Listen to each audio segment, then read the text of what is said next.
MLA video விவகாரம் தொடர்பாக உரிய விசாரணை நடத்தி சம்பந்தப்பட்டவர்கள் மீது நடவடிக்கை எடுக்க வேண்டும் என பாஜக தேசிய செயலாளர் ராஜா வலியுறுத்தியுள்ளார்.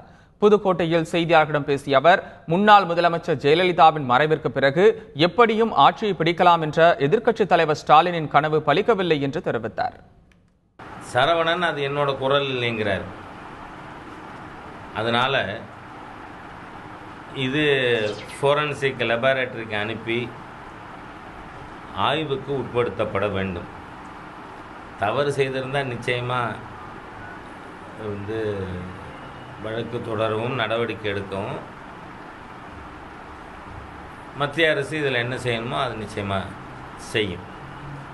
But before that it has to be proved. அதுக்காக ஜெயலலிதா அவர்கள் மரணித்த உடனேயே இந்த ஆட்சி விழுந்துடும் தான் சிஎம் ஆயிடலான்னு ஸ்டாலின் பின்னாடியே விழலையே.